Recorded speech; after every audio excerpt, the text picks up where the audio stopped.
네, 오늘 열왕기하 17장을 통해서 북이스라엘에 대한 회고, 이런 제목으로 함께 말씀을 나누도록 하겠습니다. 오늘 말씀은 서론을 간단하게 보고 본론에 가서 오늘 말씀을 세 개의 대지로 나눠서 함께 말씀의 은혜를 나누기 원합니다. 먼저 서론입니다. 이 땅에 존재하는 모든 여정은 두 번은 없습니다. 단 한 번의 여정이 있을 뿐입니다. 단 한 번의 여정이 지금 지나가고 있는 것입니다. 강요한의 인생을 한 번 더 살고 싶다고 해가지고 한 번 더 살 수 있는 것이 아닙니다. 한 번 가면 그것으로 다 그냥 끝나는 것입니다.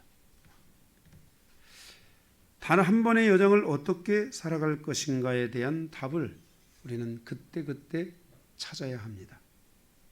후회하는 여정이 되어서도 안 되고 실패하는 여정이 되어서는 더더욱 안 됩니다. 나의 인생의 여정을 절대로 후회 없는 여정을 살아야 된다.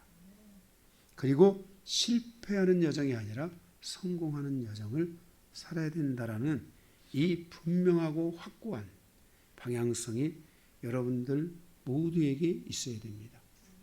모든 그리스도인의 여정은 반드시 승리하는 여정이어야 하고 별처럼 빛나는 여정이 되도록 최선을 다해야 합니다. 모든 인생사와 가정사와 민족사가 하나님의 손 아래에서 살아가기 때문에 우리가 승리하는 여정을 살고자 한다면 하나님은 우리의 삶을 그렇게 인도하실 것이고, 우리가 그러한 삶을 살 수 있도록 하나님의 말씀이 나의 인생의 선두에 서서 나를 이끌어 주시고 가르쳐 주시고 이정표를 제시해 줄 것입니다. 그래서 우리는 인생을 살아가는 과정에 말씀과 내가 동떨어져 있는 인생이었다면 이제는 말씀과 나의 삶이 이렇게 통하고 있는, 말씀이 나를 뭔가 가르치고 있는, 말씀이 나에게 뭔가를 이야기하고 있고 이끌어가는 이러한 삶으로 여러분의 여정이 들어갈 수 있어야 됩니다. 이렇게 말씀이 나의 여정과 관계없는 게 아니라 말씀이 내 인생의 여정과 관계가 있는 것을 여러분이 느끼기 시작할 때 여러분은 이미 말씀의 인도함을 받는 여정으로 들어서고 있다고 할 수 있습니다. 제가 여러분에게 단언하게 말씀드리는데 이런 여정 안에 들어가신 분들은 절대로 실패하지 않을 것입니다. 바로 이 여정을 통해서 이 말씀의 이 여정이, 그 말씀의 여정의 영향력이 내 안에 다가올 때 내 안에 내가 하나님의 은혜로 살아간다라는 것이 여러분에게 느껴지기 시작할 것입니다. 하나님의 은혜로 살아간다. 그냥 당연히 은혜로 살아간다. 낮은 차원에서 그냥 내가 믿음으로 은혜로 살아간다라고 말하고 싶다. 이런 게 아니라 보다 좀 더 높은 차원에서 하나님의 은혜로 살아가는 것을 여러분들의 삶에 올 수 있도록 그렇게 해야 합니다.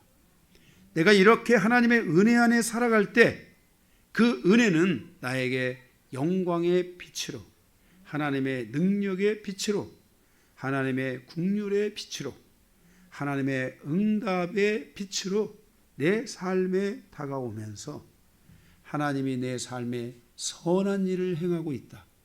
나의 모든 삶에 하나님이 선을 베풀고 있다. 하나님은 지고지선이십니다. 유일한 선이십니다. 그 유일한 선이신 하나님의 은혜가 내게 미쳐서 나도 그 하나님의 선으로 살아가기 때문에 악이 없이 모든 것이 선한 것 같은, 모든 것이 유익한 것 같은, 모든 것이 하나님의 은혜 아래 있는 것 같은, 모든 것이 닫혀 있지 않고 모든 것이 열려 있는 것 같은 이러한 삶을 여러분들이 경험해 갈 수 있어야 됩니다. 우리가 성경에서 보는 유대인, 이스라엘은 바로 모든 것 가운데 하나님의 역사를 가장 많이 경험한 그러한 민족이라고 할 수 있습니다. 이렇게 하나님의 모든 축복을 경험한 이 민족이 어느 날부터인가 하나님의 축복에서 멀어지기 시작하고 하나님의 책망과 하나님의 심판의 메시지가 이들을 향하여 들려지기 시작한 것입니다.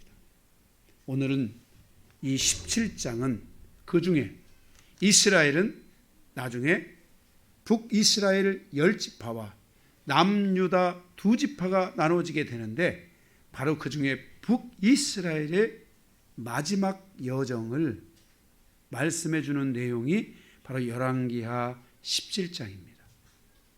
이 열왕기하 17장은 북이스라엘의 마지막 모습인데 그 마지막 모습 가운데 하나님께서 돌아보며 그 북이스라엘을 회고하며 말씀해 주시는 내용이 바로 열왕기하 17장의 말씀이라고 할 수 있겠습니다. 실패한 멸망한 이 북이스라엘의 여정에 이런 하나님의 이런 회고사 이런 것들이 우리의 인생에는 절대로 있어서는 안 될 것입니다. 우리는 모세와 같이 다윗과 같이 시편에 말씀되고 있는 하나님을 찬양하고 하나님의 영광을 노래하는 그러한 하나님의 영광을 위해 기도하는 이러한 여정이 우리 안에 있어야 될 줄로 믿습니다. 그러면 오늘 본문의 북이스라엘의 마지막 여정에 대한 회고, 그 회고의 내용은 무엇인가? 북이스라엘은 하나님과 함께하는 여정에서 실패한 민족이며 결국 그들은 하나님의 심판을 받게 됩니다. 그들의 마지막 심판의 여정에서 하나님께서 주시는 말씀이 무엇인지 정리해서 우리가 오늘 한번 살펴보면서 같이 교훈을 삼고 우리는 절대로 북이스라엘의 여정과 같은 여정이 있지 않기를 다시 한번 바라고 소망하는 바입니다. 네. 할렐루야. 네. 그런 의미에서 우리 이해신 권사님은 성공하신 분이잖아요. 가족들이 다 멸망하고 다 다 꼬꾸러지고 이런 인생을 본 게 아니라 자녀들이 다 작은 믿음이라도 믿음 안에 살아가는 모습을 보고 인생을 이 나이를 먹어가는 거니까 복된 인생인 거예요. 그래서 앞으로의 인생의 여정이 두려움을 갖는 게 아니라 더 전진하는 인생을 가지셔야 돼요. 네. 할렐루야. 자, 첫 번째, 그러면 주시는 교훈 첫 번째, 북이스라엘 마지막 왕 호세아를 통한 교훈. 이 호세아 왕, 이 호세아가 선지자가 아닙니다. 여기서는 왕입니다. 1절에서 6절입니다. 이 호세아는 영원한 종으로 전락하게 되는 것을 보게 됩니다. 옛 명성의 시대는 돌아오지 않는 마지막 왕 호세아는 영원한 종이 됩니다.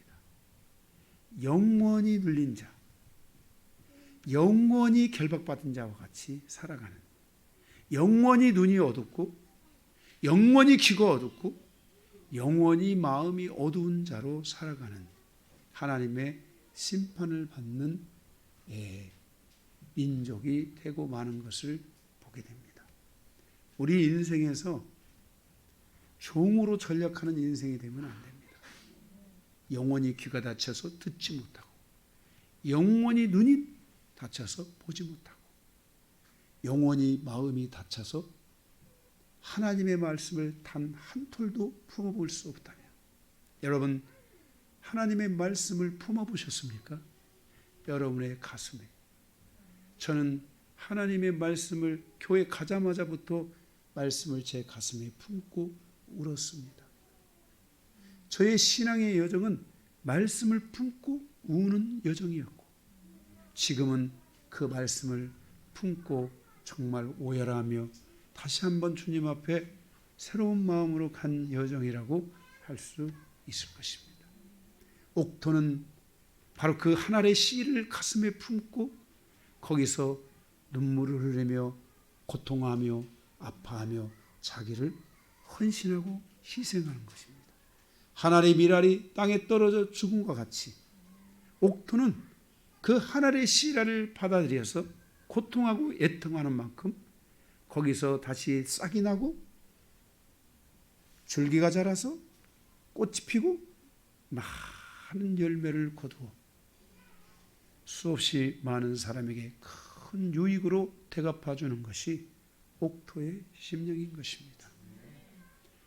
여러분의 심령이 인생사에서 종으로 전락하면 안 됩니다.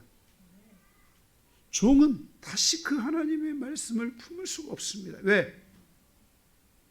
마음이 우둔해졌기 때문에, 마음이 굳어졌기 때문에. 하나님의 심판은 이렇게 혹독하고 이렇게 큰 고통으로 이들에게 다가왔다는 것을 알아야 됩니다. 그래서 이스라엘은 지금도 잘 듣지 못합니다. 지금도 이스라엘은 눈이 있어도 잘 보지 못합니다. 가장 똑똑한 것 같아도 그 마음은 여전히 굳어져 있고 하나님으로부터 경계 대상 1호가 바로 이스라엘입니다. 그 중에 북이스라엘은 정말로 영원한 노예로, 영원히 돌아올 수 없는 노예로 전락해서 그들은 못 돌아오고 있습니다. 그들이 마지막 돌아올 때는 스가랴서의 말씀 12장에 말씀하고 있는 대로 예수 그리스도께서 이 땅에 재림하실 때, 그때 비로소 그들이 마음이 열려서 회개하고 눈이 열려서 드디어 보기 시작하고 귀가 열어서 드디어 말씀을 그때 듣기 시작하는 겁니다. 오늘 북이스라엘을 향한 이 하나님의 심판은 영원한 노예로 전락하는, 영원한 노예로 살아가는 인생의 여정이, 민족의 여정이, 가정의 여정이 열렸다는 것을 기억해야 합니다. 둔하기 때문에 적들도 많고, 여러분 유대인을, 이스라엘을 적으로 삼지 않는 나라가 더 많을까요? 적으로 삼는 나라가 더 많을까요? 적으로 삼는 나라가 더 많다는 거예요. 십자군 전쟁이 유대인을 죽이러 가는 전쟁이었어요. 세계 2차 세계대전이 유대인 600만 명을 학살하는 전쟁이었어요. 왜 그렇습니까? 바로 이 잘못된 이 실패가, 이 잘못된 여정이 결국 하나님의 심판을 받는 이 멸망의 여정이 이 민족사를, 이 가정사를, 이들의 개인사를 이렇게 고통으로 몰아넣었다는 것을, 이렇게 고통에 처하게 되었다는 것을 우리는 기억해야 돼요. 오늘 하나님께서 이 열왕기하 17장을 통해 하나님이 북이스라엘을 회고하시는데 내용이 어려운 내용이 아닙니다. 그리고 호세아는 종이 되고, 그리고 그 모든 민족은 영원히 종이 돼서 땅도 없고 집도 없고 가족도 없는, 우리가 사마리아성, 요한복음 4장에 가보니 사마리아성의 한 여인이 거기 나오는데 이 여인은 북이스라엘의 대표하는 바로 여성입니다. 남편이 5이 있는데 자기의 남편이 누구인지도 모르는 유린당한 여인, 벌거벗겨진 여인, 아픔과 고통이, 아픔과 그 상처가 짓눌려 있는 그 여인, 주님이 없으면 살 수 없는 여인, 주님이 아니면 치료받을 수 없는 여인, 나라도 뺏기고 가족도 뺏기고 남편도 뺏기고 자녀도 뺏기고 모든 것을 다 뺏겨서 누가 자기를 짓밟아도 어찌할 수 없는 여인, 죽을래야 죽을 수도 없는 여인, 바로 그 여인의 이렇게 고독한 운명사는 바로 이 열왕기하 17장에서 BC 722년 북이스라엘을 향한 하나님의 심판으로부터 시작되었다는 것을 우리는 기억해야 할 것입니다. 기억해야 합니다. 그래서 우리는 이 말씀을 잘 봐야 됩니다. 이 간단하고 이 별거 아닌 것 같은 이 말씀 속에 하나님의 진심이 무엇인지를 잘 봐야 합니다. 여러분들도 이 인생에 실패하는 여정이 돼서는 안 됩니다. 멸망받는 여정, 눈이 둔하여 보지 못하는 여정, 마음이 굳어져서 하나님의 씨앗도 가슴에 품을 수 없는 여정, 하나님의 이 온전하고 사랑하는 이 말씀, 이 존귀한 말씀 단 한 단어도 한 구절도 가슴에 품을 수 없는 버림받은 자 같은 여정, 이 여정이 성도에게 있었으면 안 됩니다. 내가 그냥 말씀을 못 받은 것이 아니라 강요한 일을 통해서 본다면 여러분과 저가 뭐가 다릅니까? 그런데 하나님이 나의 여정 안에는 내가 그 일을 가자마자 하나님이 말씀을 내 심령에 부어주셨고, 어떤 이는 굳어져 있는데 이 굳어짐이 여러분 그냥 굳어짐이 아니라는 것을 아셔야 됩니다. 오늘 여러분 이것을 풀어야 됩니다. 나에게 부흥을 달라고 눈물로 기도해야 됩니다. 나에게 부흥을 달라고. 나도 이 하나님의 말씀, 하나의 말씀을 가슴에 품을 수 있게 달라.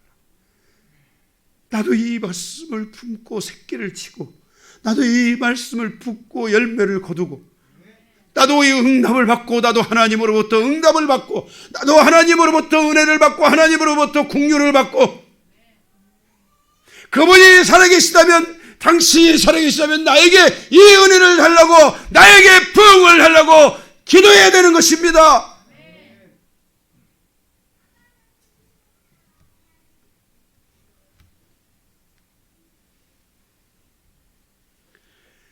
하나님의 말씀을 가슴에 품으신 분들은 복 있는 분들입니다. 처음부터 그분들이 말씀을 품었던 것이 아닙니다. 말씀을 품을 수 없는 자였는데 하나님이 말씀을 품을 수 있도록 은혜를 주시고 긍휼을 주셨습니다. 버림받은 자 같은데 주님이 그들을 이끄시고 모으시고 불러서 하나님의 이 말씀을 품을 수 있도록 은혜를 주신 겁니다. 여러분은 그 은혜의 시작이며 부흥의 시작입니다. 우리는 그 은혜와 부흥의 시작을 가져오는 사람들이 되어야 합니다. 이게 우리의 여정이 되어야 됩니다.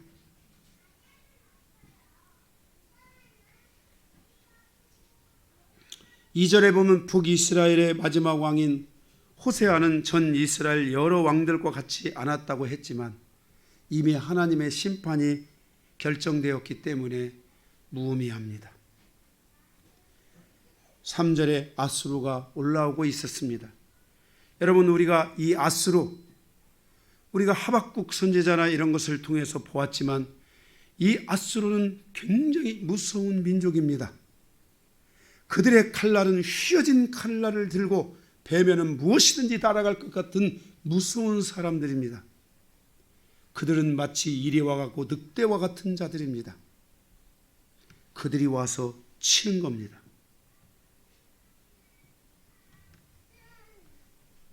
저는 40년 신앙의 여정을 통해 배운 두 가지가 있습니다. 하나는 하나님의 사랑, 또 하나는 하나님의 공의입니다. 하나님의 사랑이 주는 것이라면 하나님의 공의는 가져가는 것입니다. 성경은 하나님이 주신 것이라도 가져갈 수 있다라고 말씀하고 있습니다. 따라서 우리의 인생사는 항상 주 안에서 깨어 있어야 합니다. 인생사에 없는 것과 있는 것의 차이는 엄청난 차이입니다.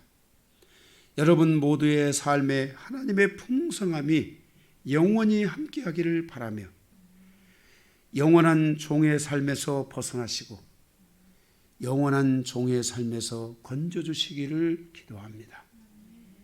그래서 굳어져 있는 심령이 아니라 단 하나의 말씀이라도 가슴에 품고 그 말씀을 사랑하여 눈물로 하나님 앞에 기도로 올려드릴 수 있는 여러분의 신앙의 여정이 되시기를 바랍니다.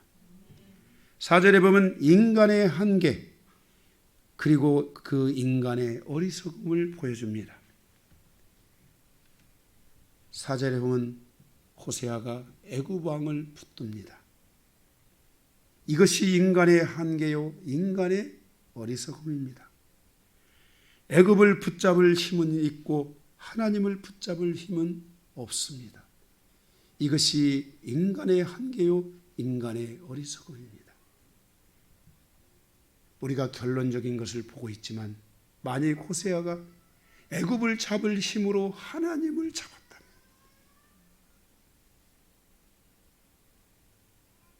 애굽을 잡을 힘으로 하나님을 잡았다면, 니느웨 성의 왕처럼 하나님의 긍휼을 구하고 용서를 구했더라면, 그때 미가와 이사야 선지자가 말씀을 전하고 회개하고 돌아오기를 선포했으니까 하나님의 긍휼이 여기실 마지막 그 타임을 준비하셨으니까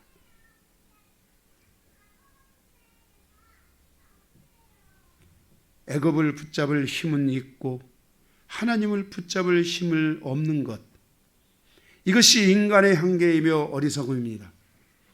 왜 인간은 애굽을 붙잡을 힘은 있고 하나님을 붙잡을 힘은 없는 것인가? 인간과 하나님 사이를 이간하는 사단이 존재하고 있다는 것을 잊으면 안 됩니다. 그리고 인간과 인간 사이에도 그들을 이간하는 사단이 존재하고 있다는 것을 잊으면 안 됩니다. 사단의 존재에 대한 분별력이 없는 것이 인간입니다. 바로 이 사단에 대한 분별력이 없는 것이 인간의 한계요, 인간의 어리석임인 것입니다. 교회는 사단의 존재와 공격에 대한 분별력을 가지고 있어야 인간의 한계와 어리석음에서 성도를 보호할 수 있습니다. 마태복음 10장 41절에 선지자를 영접하는 자는 선지자의 상을 받게 된다, 선지자의 보상을 받게 된다라는 말씀이 있습니다. 이 말씀이 무슨 말입니까? 선지자에게 밥을 줘라, 선지자에게 옷을 줘라, 선지자에게 뭔가 돈을 줘라, 선지자에게 뭔가 큰 것을 베풀어라 하는 말씀이 아닙니다.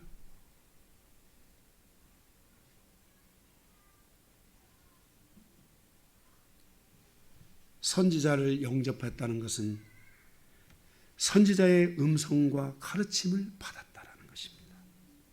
선지자의 가르침을 받아들였다. 선지자의 분별을 받아들였다.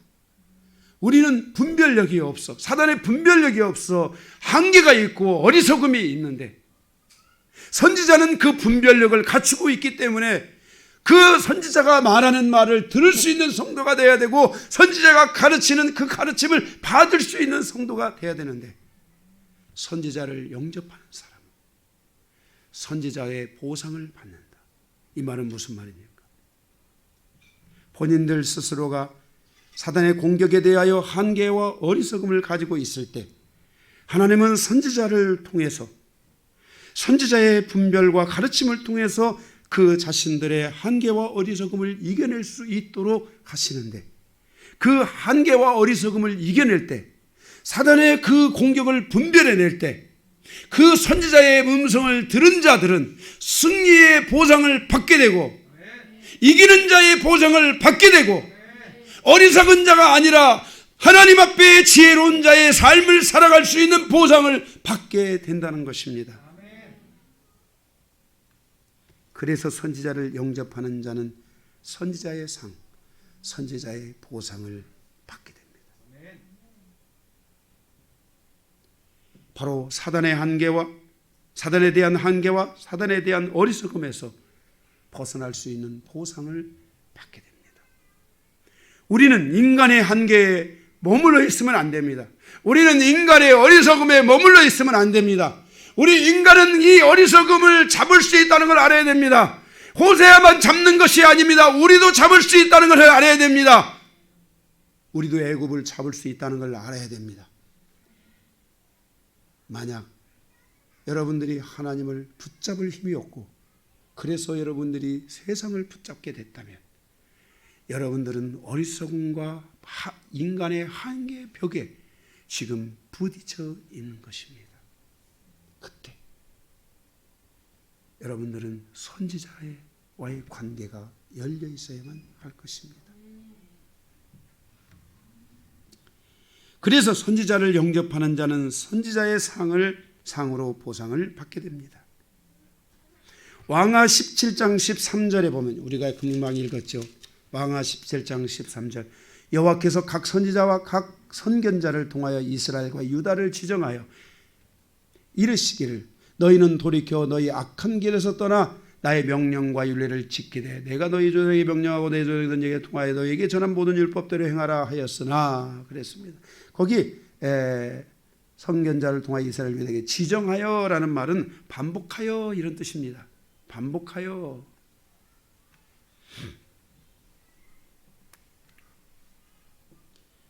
하나님께서 선지자와 선견자를 보냈다는 것은 모든 영적인 리더를 다 보냈다는 것입니다.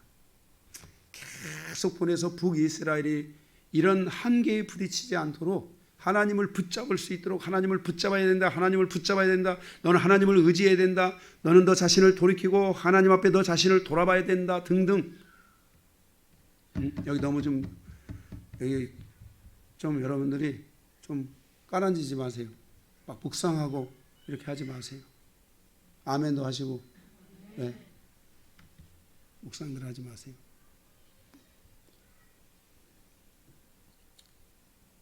리더십이란 무엇인가?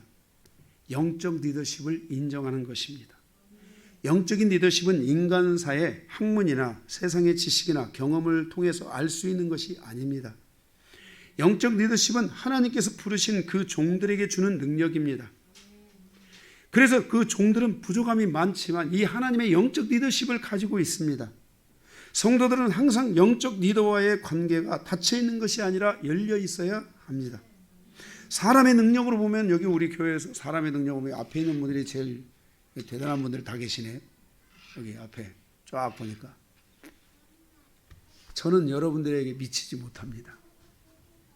그런데 하나님이 저를 세우신 것은 부르신 자에게 주는 영적인 그런 하나님의 능력을 주시고 분별력을 주셔서 여러분을 그렇게 이끌어가게 하시는 겁니다. 응? 네. 여기 우리 유집사님보다 똑똑한 사람 없을 거예요. 네. 응? 그런데도 우리 유집사님 하나님께서 저를 통해 순종하게 하고 저를 따라가고 저를 인도해 가시는 이유는 하나님이 저에게 주신 영적 리더십이 있어서 그 영혼을 보호하고 그 한계와 그러한 어리석음으로부터 빠지지 않도록 항상 길을 열어주고 그 길을 제어해주고 만들어가는 이런 작업들을 하게 하시기 때문에 그런 거예요. 이 영적 리더십이 우리 교회가 열려있어요. 우리가 지난번 여기 목사님이 사도행전을 했잖아요. 저 큰일 날 뻔했어요. 이분이 사도행전 다 아시는 줄 알고 사도행전 다 하시는 줄 알았어요. 나 그래서 고민됐어요. 우리 성도들 이 사도행전 다 듣고 나면 나는 뭘 해야지? 이번 주부터 사도행전 강의인데 그래도 하다가 멈추시더라고요. 여러분 예루살렘 교회와 그 주변에 있는 다른 교회들과 안디옥 교회가 다른 점이 뭐냐면 안디옥 교회는 영적 리더십이 많았던 거예요. 그래서 안디옥 교회가 성장한 거예요.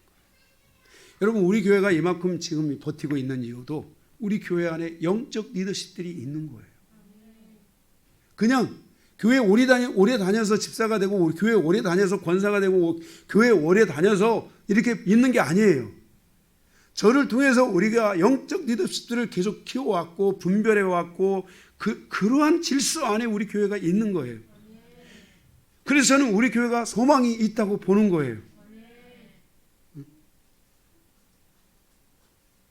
우리 교회 왔다 가시는 목사님들도 우리 교회가 소망이 있대요. 성도 숫자와 그런 거 관계없이 굉장히 교회가 앞으로 소망이 느껴지다. 기름 부심이 느껴졌다 그러더라고요. 영적 리더십은 굉장히 중요한 거예요. 여러분들이 이 리더십을 가지고 여러분의 가정에 가서 영적 리더십을 세워야 돼요. 그 리더십을 함께 지어가고 만들어가야 돼요.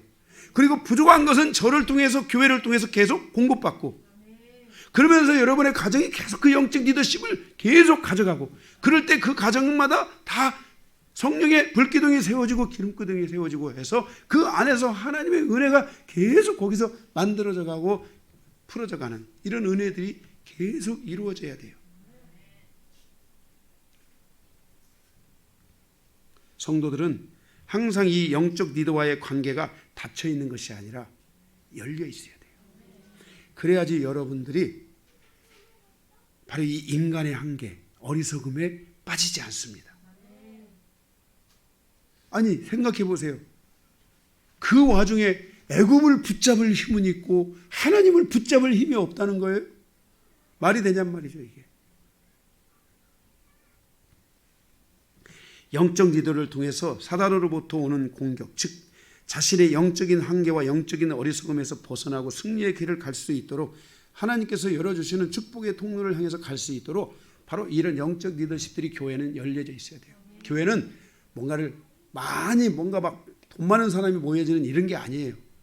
교회가 진짜 건강해지고 교회가 진짜 능력 있는 교회가 되려면 교회는 바로 이런 영적 리더십들이 살아나야 되고 영적 리더십이 열려 있어야 되고 여러분들이 저를 따라서 오는 이유도 무엇입니까? 바로 그런 이유에 있는 것입니다. 예, 여러분들이 저를 통해서 사랑해야 돼요. 하나님 우리 목사님에게 준 그런 리더십들 저에게도 많이 부어주시고 응? 할렐루야. 그동안 제가 요즘은 코로나라 뭐 안수도 많이 보냈지만 그동안 여러분 저 같이 오면서 제가 얼마나 많이 여러분에게 안수했습니까? 예. 응? 여러분들이 조금만 실력을 발휘하면 하나님 막 여러분들에게 이런 리더십들을 더 활성화시켜 주실 거예요. 이 북이스라엘 왕 호세아를 통해서 주시는 경고가 있어요. 한 번 하나님의 진노를 받기가 어렵지 한 번의 진노가 영원한 형벌로 이어질 수 있다는 것을 잊으면 안 된다는 거예요. 그래서 성경은 저주가 4대까지 갈 수 있다. 이 4대가 몇 년에 따라 다르지만 최소한 100년에서 200년, 많게는 400년까지도 갈 수 있다. 한 세대를 100년으로 놓고 보면 그렇게 갈 수도 있다는 거예요. 그래서 그 저주를 풀지 않으면 영원히 저주를 받을 수 있다는 것도 우리는 알아야 돼요. 북이스라엘은 이 저주의 늪에 빠져가지고 그곳에서 영원히 노예로 살아가는 거야. 언제까지? BC 722년부터 주님 오시는 그날까지 마음이 닫혀 있는 거야. 눈이 닫혀 있는 거야. 귀가 닫혀 있는 거야. 마음이 굳어져 있어서 듣지를 못하는 거야.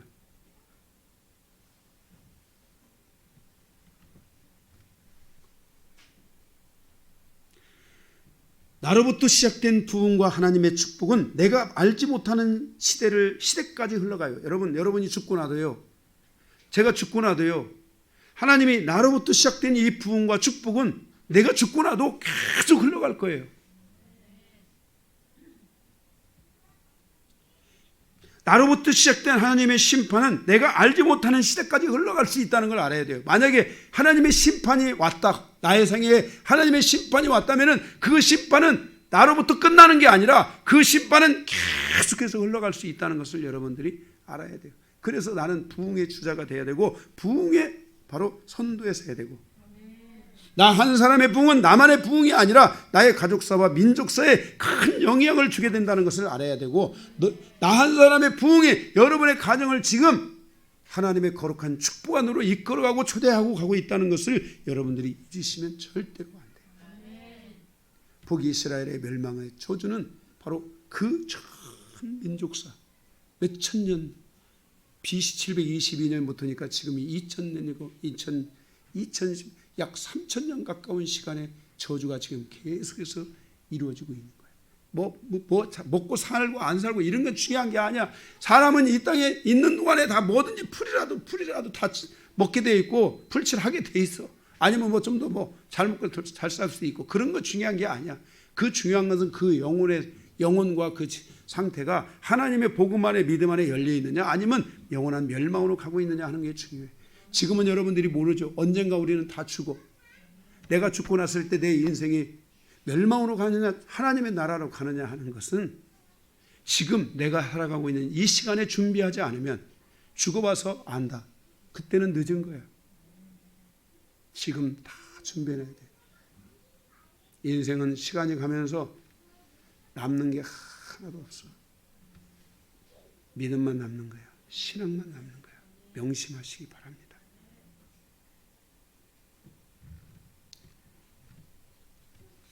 소망, 경고만 있는 게 아니라 소망도 있어요. 소망. 그럼에도 불구하고 예수 그리스도께서 오셔서 우리의 모든 저주를 청산하셨다고 말씀하고 있어요. 따라서 우리는 오늘 예수 그리스도와 함께하는 인생사를 살아가야 돼요. 유대인들도 예수 그리스도와 함께 살아가면 돼요. 문제는 이 유대인들이 둔해져 가지고 예수 그리스도를 붙잡지 못하는 것이 문제가 되는 거예요. 오늘 이방인인 우리에게 이 하나님이 귀중한 은혜를 주셨어요. 예수 그리스도는 모든 저주를 풀어버렸어요. 모든 저주를 청산하셨어요. 그러므로 우리는 예수 그리스도와 살아가는 인생이 돼야 돼요. 따라서 교회는 모든 성도들이 예수 그리스도와 함께 살아가도록 길을 열어주고 이끌어 줘야 돼요. 오늘 또 여러분들이 예수님과 함께 살아가시기를 주님의 이름으로 축복합니다. 두 번째, 멸망의 원인에 대한 회고 7절에서 23절입니다.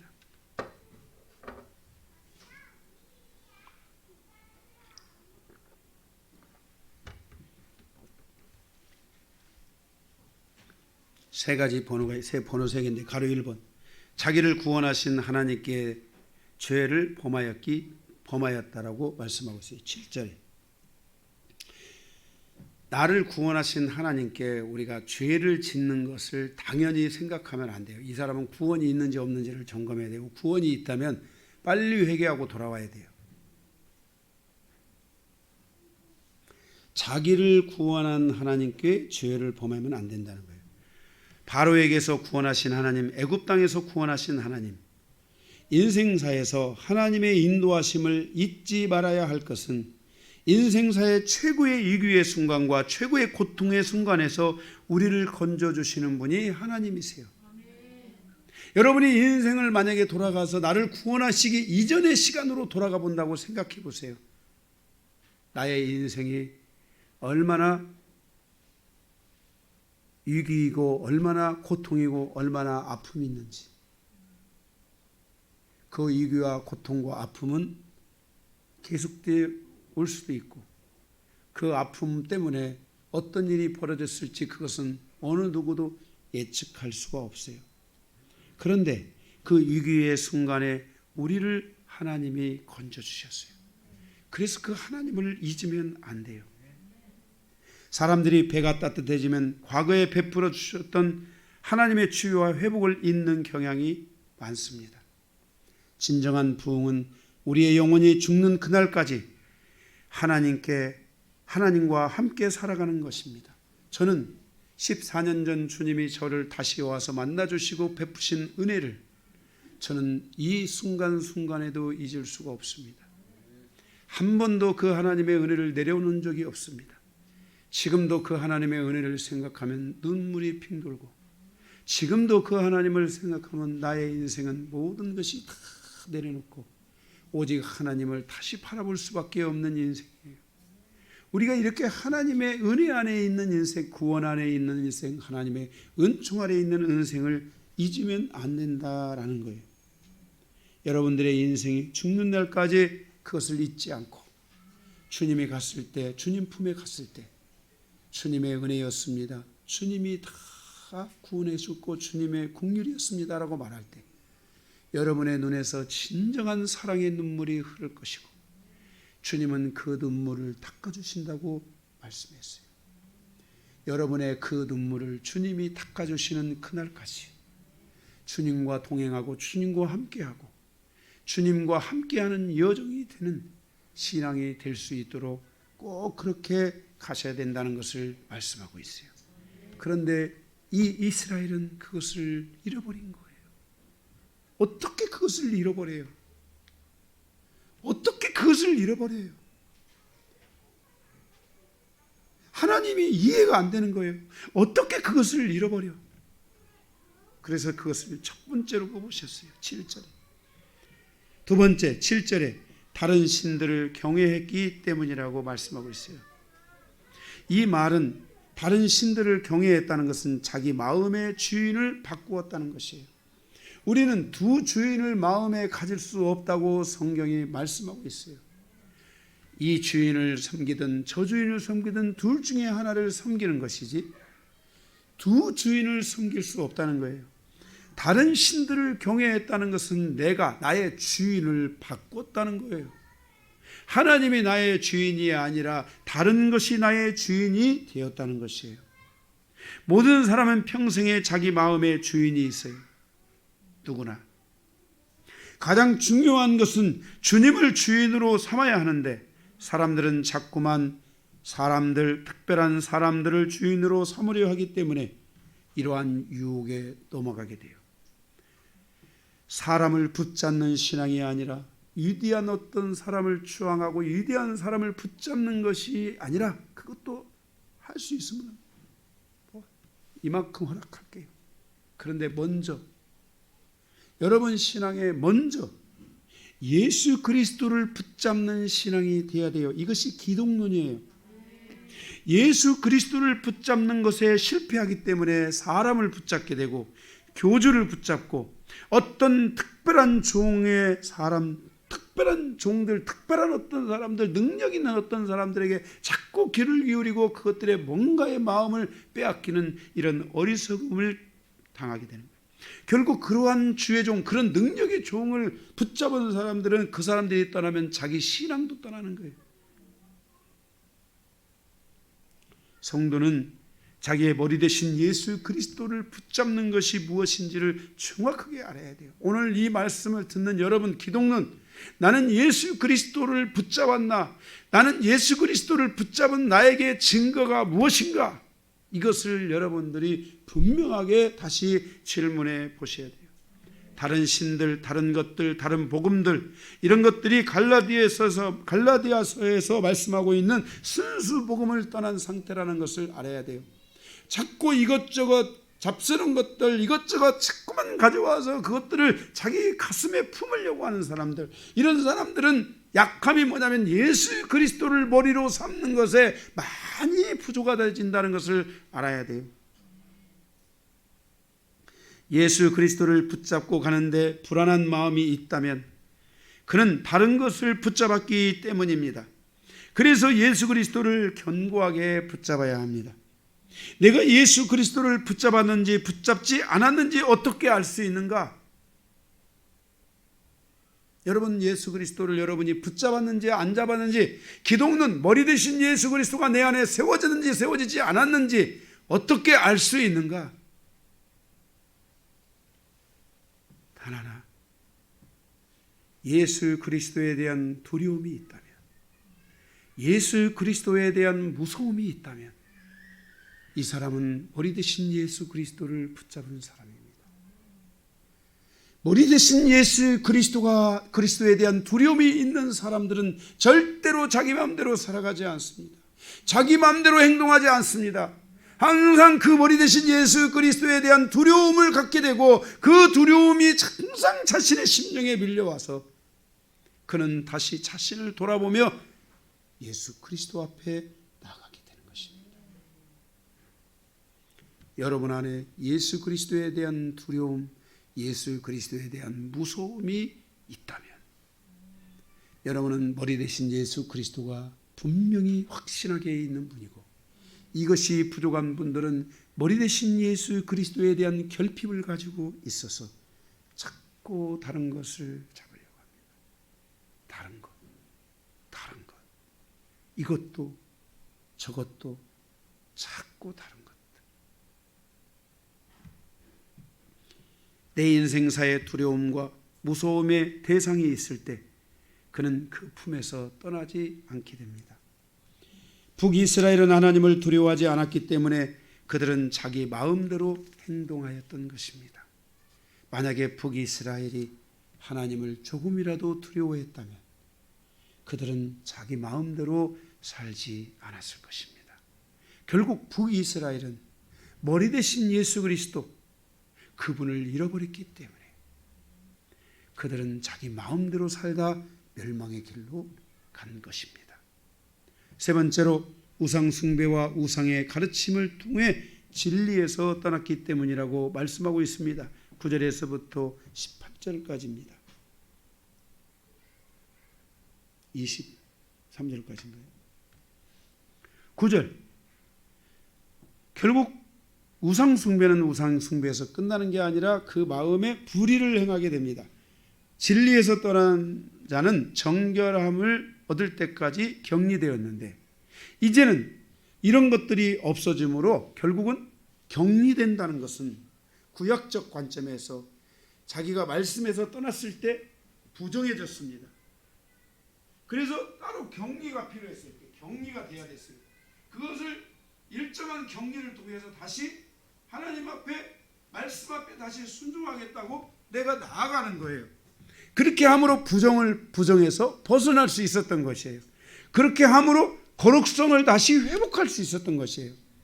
그런데 그 부정이 그러한 질서가 없다는 것은 결국은 그 부정이 없다 보니 부정에서부터 벗어났는데 결국은 자기 자신의 영혼을 회복시키는 시간이 없다는 것은 거룩성을 상실한 거예요.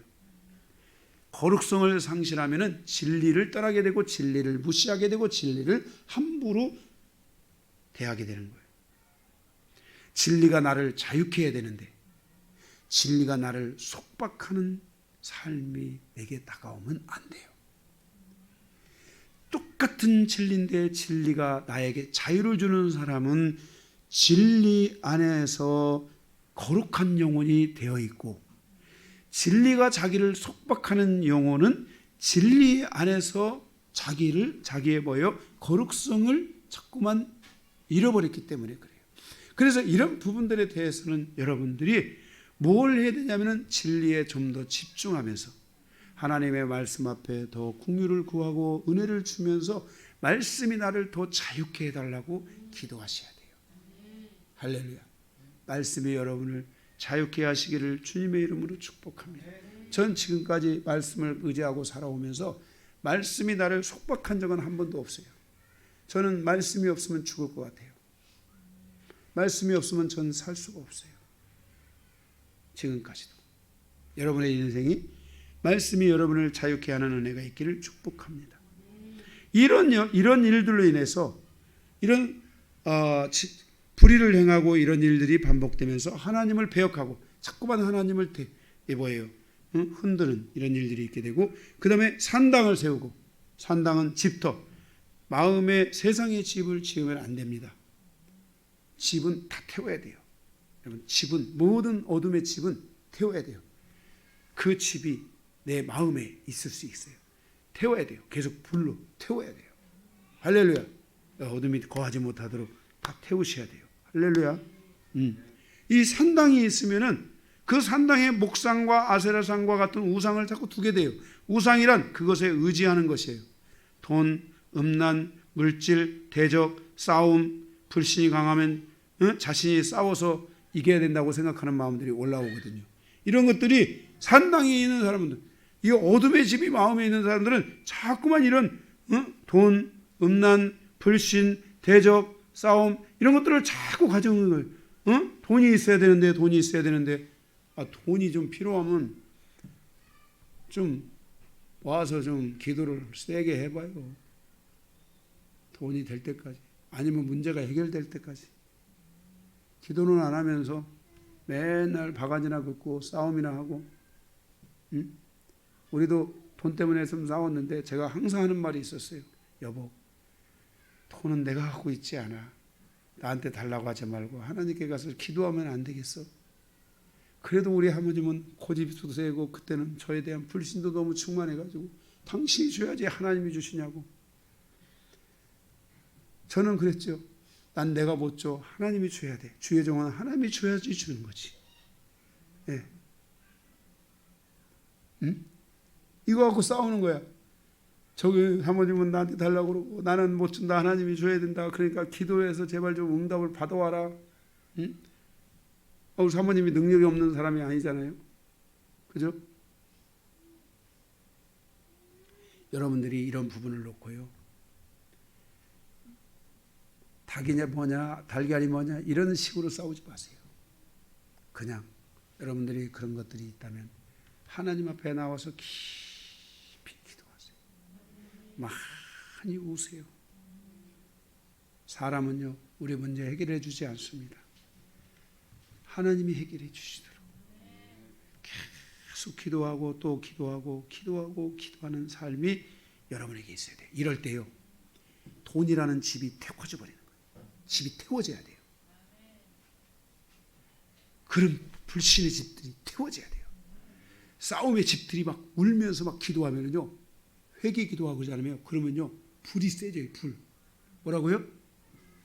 울면서 회개 기도하고 그러면 뭐가 세진다고요? 불이 세져가지고 불이 다 태워버리는 거야. 나중에는 뭐 다 태워져 버려. 할렐루야. 이게 태워져야 돼, 이런 게.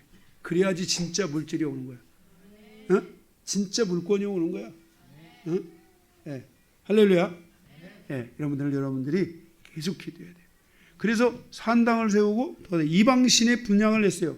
이 이방신의 분향은 희생제물을 드리는 건데, 계속해서 이 산당을 세워놓고 이방신에게 분향을 하면서 이방신과 헌신하고 이방신에게 화목하는 거예요. 응? 여러분, 돈이라는 것은요, 절대로 묶여있지 않아요. 물론 그런 경우도 특별히 있는데, 이런 경우는 또 다르게 해석을 해야 되지만은 어딘가를 쓰게 돼 있는데, 세상에 헌신하고 세상에 쓴단 말이에요. 여러분이 이런 물질에 대해서도 하나님을 위해서 쓸 수 있고 하나님의 영광을 위해서 쓸 수 있는 사람들이 돼야 돼요. 물론 세상에도 여러분들이 헌신하고 하나님의 것은 하나님에게, 가이사의 건 가이사에게 드리라고 했기 때문에 여러분들이 이 질서를 따라서 잘 살아가시면 돼요. 그래서 헌신하지 않고 세상에 헌신하고 막 이렇게 살아가면 안 돼요. 응? 하나님 앞에 제대로 살지 못하면서 세상에서 이방 신들에게 분양하고 이런, 그러면서 보세요. 여러분, 물질이 있는 곳에는요, 여러분들이 세상에다가 물질을 던지잖아요. 물질을 투자하잖아요. 그러면요, 사람들이요, 그 물질을 추앙해요. 그래서 연기가 올라가요. 모든 것은 태워지면요, 그 추앙이 올라가요. 여러분 보세요. 내가 세상에다가 던져져서 세상의 것에 태워져 가지고 세상의 추앙에서 올라가면 그것은 하나님을 기만한 거죠. 하나님의 영광의 연기가 올라가야 되지 세상의 연기가 올라가야 되는 게 아니에요. 응? 우리가 하나님 안에서, 하나님의 질서 안에서 믿는 자들이 모든 분향이 이루어지도록 하고 그 연기가, 헌신과 화목의 연기가 올라가도록 하면서 하나님 안에서 여러분들이 가난한 자와 어려운 이웃과 이 세상에 큰 그 버팀목이 되고 거목이 돼서 그들을 섬기고 그들을 위할 수 있는, 나라와 민족을 위해 살아갈 수 있는 이런 거목이 돼야 돼요. 그러기 위해서 질서가 먼저 하나님의 분향이 이렇게 향기가, 이 향이 돼서 올라가야 돼요. 그런데 거꾸로 하는 분들이 있어요. 거꾸로. 응? 거꾸로. 여러분들이 이런 부분들을 잘해야 돼요. 그리고 이스라엘이 이런 질서를 가진 거예요. 불의가 점점 심해지고 산당을 세우는데 그 산당에서 계속해서 그런 우상들이 그 안에 있게 되었고 이방신에 분향하게 되었고, 그런 일이 있을 때마다 13절 선지자와 선견자를 통해서 이런 행위에서 떠날 것을 경고하세요. 그래서 하나님께서 그때 당시에도 미가와 이사야 선지자와 같은 선지자를 보내서 거기서 돌이킬 것을 말하고 돌아올 것을 말하고, 계속해서 하나님께서 시대적으로 10년, 20년, 30년 계속해서 하나님께서 북이스라엘이 정말 풍전노하지 멸망하기 직전까지도 계속 하나님께서 하나님의 사람들을 보내서 그들에게 권면하는데 그들이 말을 듣지 않습니다. 15절 그래서 하나님과의 언약을 버리게 되고, 15절 이방 사람, 하나님 원하지 않는 사람들을 따라서 가게 되고 하나님의 명령을 무시하게 되고, 16절 우상 숭배가 심화되기 시작하면서 하나님 노예가 되기 시작하는 거예요. 우상의 노예가 되면 안 돼요. 노예가 되기 시작하고, 18절 결국은 하나님의 분노를 사게 됩니다. 그리고 그 분노의 결과로 하나님의 심판을 받게 되는 북이스라엘을 보게 돼요. 성도는 오직 아브라함과 이삭과 야곱의 시대에 하나님이 원하는 이런 시대를 열어가는, 믿음의 이 시대를 열어가는 성도들의 삶을 살아가야 되지, 이렇게 이 북이스라엘처럼 진리에서 떠나고 우상숭배의 가르침을 받고 그것들을 마음에 가져오는 이런 인생을 살아가면 절대로 안 됩니다. 아멘. 네, 아멘. 이것 정말 하나님께서 다 북이스라엘이 멸망하게 된 소위들을 돌아보면서 하는 말씀입니다. 마지막 세 번째, 멸망 후 미래에 대한 교훈, 24절에서 41절입니다. 여기 번호가 두 개 있습니다. 가로 1번 부흥을 주소서, 믿음을 주소서, 믿음의 돌파를 주소서. 24절에서 26절에 보면 그 땅에 여전히 계시는 하나님이에요. 하나님은 북이스라엘 사람들이 이제 멸망하고 나서 북이스라엘 사람들을 다른 저 위쪽, 그 지금으로 말하면 시리아나 터키나 저쪽 위쪽 있잖아요. 위쪽 이란 쪽 가까운 쪽 이런 쪽으로 사람들을 이 북이스라엘 사람들을 다 데려가고 또 다른 쪽에 있는 사람들을 데려다가 그 사마리아와 그 북이스라엘의 땅에 사람들이 거기에서 거하면서 살도록 했어요. 그런데 그 땅에 사람들이 왔는데 하나님께서 그 땅의 사람들 가운데 중요하고 핵심적인 사람들을 죽이는 거예요. 그래서 사람들이 깨달았어요. 야, 왜 사람들이 죽냐 하고 깨달았는데 뭘 깨달았냐면은 하나님의 복음이 그들에게 임하면서 뭘 깨달았냐면 이 땅을 통치하고 다스리는 하나님이 계시다는 것을 깨닫게 한 거예요. 그래서 그것을 알고 포로로 잡혀갔던 사람들 중에 제사장들, 하나님의 말씀을 가르칠 만한 자들을 데려다가 하나님을 어떻게 믿고 하나님을 어떻게 섬겨야 되는지를 그 이스라엘 땅에 들어온 외국인들을, 이방인 사람들을 향하여 가르치기 시작한 거예요. 그래서 그들이 그 하나님을 받아들이기 시작한 거예요. 어떻게 섬겨야 되고 하나님을 어떻게 의지해야 되는지를 가르치기 시작한 거예요. 그래서 하나님의 통치를 그들이 받을 수 있도록 하신 거예요. 24절에서 26절이에요. 27절에서 28절에 보면 하나님의 의지는 모든 시대의 모든 땅에 당신의 종들을 세우신다는 것을 기억해야 돼요. 인류 역사에 사라지지 않는 것은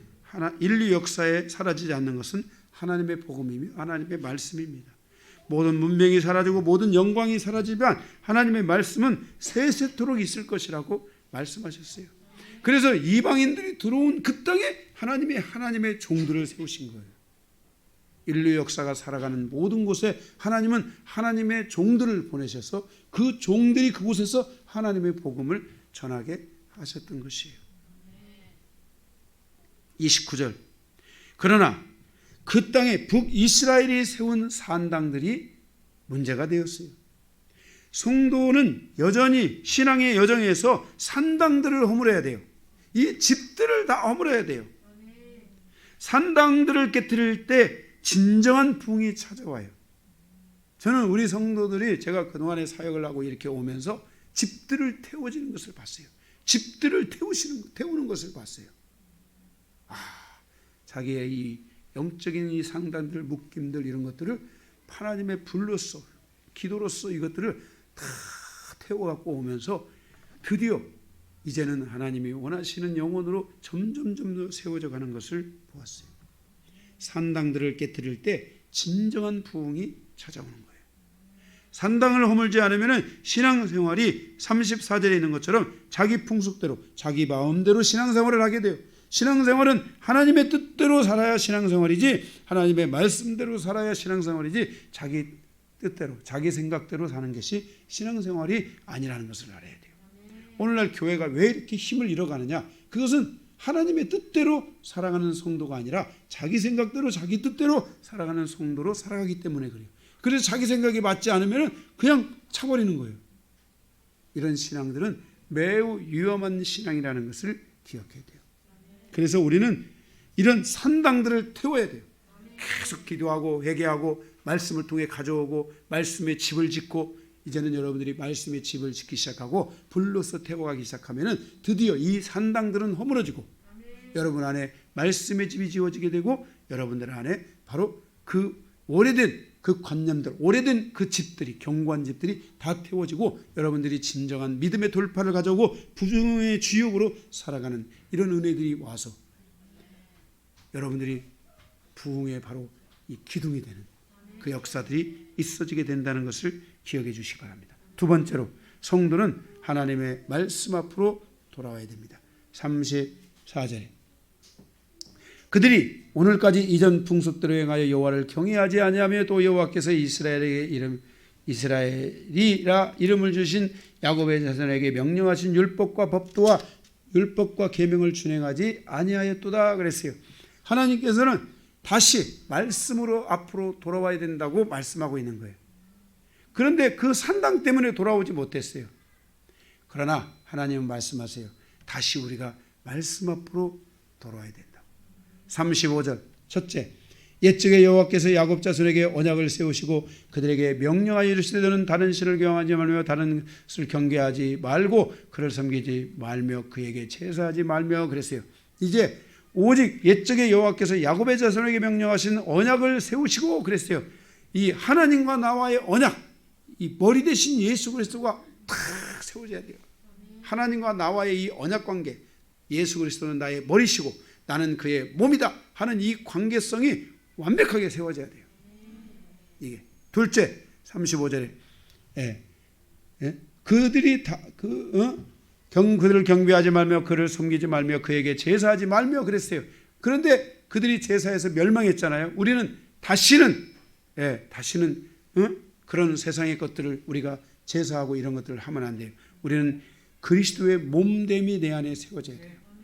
주님을 위해서 헌신하고 주님을 섬기는 이런 몸됨이 여러분에게 있어요. 그래서 여러분들 안에 구원이 이루어지고 그리고 구원과 함께 교회를 섬기는 이런 은혜들이 이루어져야 돼요. 바로 이러한 질서가 여러분에게 있어진다면 우리는 승리의 길로 가게 될 줄로 믿습니다. 여러분은 결코 실패하지 않는 길로 가게 될 것입니다.